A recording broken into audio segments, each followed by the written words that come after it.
नमस्कार दोस्तों आज हम बात करेंगे इजराइल की।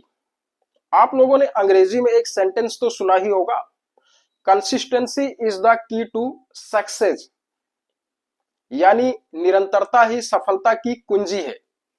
लेकिन जिस तरीके की कंसिस्टेंसी इजराइल युद्ध में दिखा रहा है, अब ये सेंटेंस हो जाना चाहिए consistency is the key to destruction, यानी निरंतरता ही विनाश की कुंजी है। दोस्तों, इजराइल वो गुंडा है जो अपने प्रतिद्वंदी गुंडे ईरान को इसलिए पीट देता है क्योंकि उसे अंदेशा है कि फ्यूचर में कहीं ईरान उसे पीट ना दे।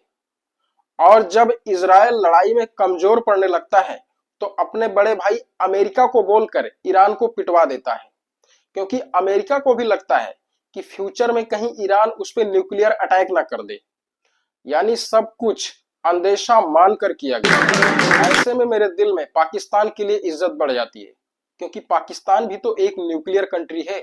लेकिन हमने कभी अंदेशा नहीं जताया कि पाकिस्तान हमारे ऊपर न्यूक्लियर अटैक करेगा। बस पाकिस्तान गिदड़ भक्की से ही काम चला लेता है। अमेरिका ने ईरान के 3 परमाणु ठिकानों पर अटैक करके उसे तबाह कर दिया। ऐसा मैं नहीं कह रहा, अमेरिका कह रहा है। वैसे जंगल में मोर नाचा किसने देखा? गांधी जी ने हमें सिखाया था कि अगर सामने वाला आपको एक थप्पड़ मारे तो अपना दूसरा गाल आगे कर दो। लेकिन इजराइल ने हमें सिखाया कि सामने वाले को थप्पड़ पहले ही जड़ दो। इजराइल कहता है शांति के लिए युद्ध जरूरी है। भाई, अगर इस हिसाब से मुझे लॉजिक देना पड़े तो अब जब भी मेरे घर वाले मेरे से पूछेंगे कि तू दारू क्यों पीता है, तो मैं भी उन्हें बोल दूंगा नशा छोड़ने के लिए। और जब वो कुछ बोलेंगे तो मैं चिल्ला दूंगा, क्योंकि सामने वाले को शांत करने के लिए चिल्लाना जरूरी होता है। वैसे इजराइल का दूसरा नाम होना चाहिए बीबी। जब देखो लड़ता रहता है। आपको मालूम होगा इजराइल का प्रधानमंत्री है बेंजामिन नेतन्याहू। ये आदमी लड़ाई से मूव ऑन ही नहीं कर पा रहा है। पता नहीं ब्रेकअप के बाद गर्लफ्रेंड से कैसे किया होगा मूव ऑन।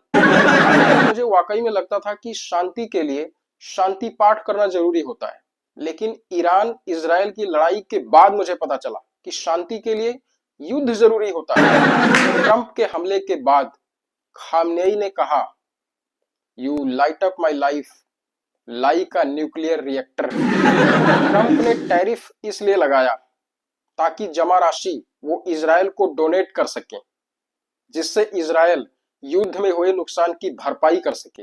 इजराइल बहुत ही छोटा कंट्री है, बहुत ही छोटा कंट्री। पॉपुलेशन वाइज मुश्किल से 1 करोड़ की आबादी होगी। इतने तो हिंदुस्तान में रोज ट्रेन में लटक कर यात्रा कर लेते हैं। इजराइल में कुल 17 लाख के आसपास मुसलमान हैं।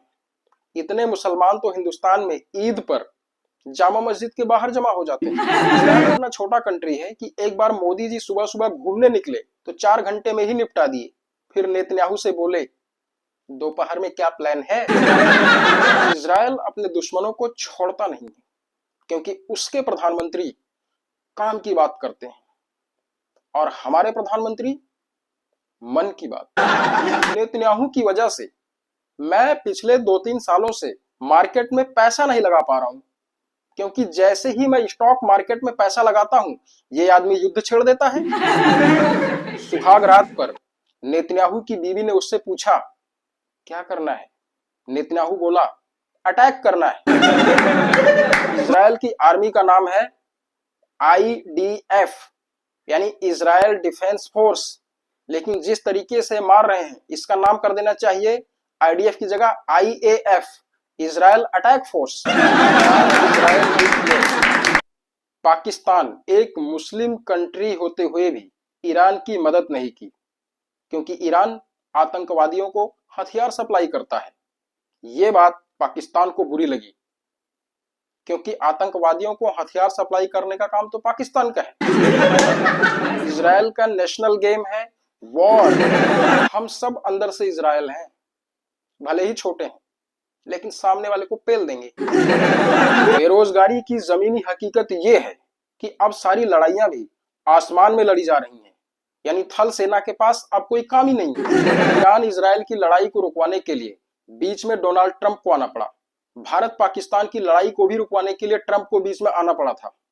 कहने का मतलब यह है, लड़ाई रुकवानी हो, शादी ब्याह कराना हो या नोएडा में किराए पे फ्लैट लेना हो, बिचौलियों की बिना कोई काम नहीं होता। भारत की पाकिस्तान से लड़ाई, इजराइल की ईरान से लड़ाई, उधर रशिया की यूक्रेन से लड़ाई, फिर ईरान और इजराइल की लड़ाई में अमेरिका भी कूदा।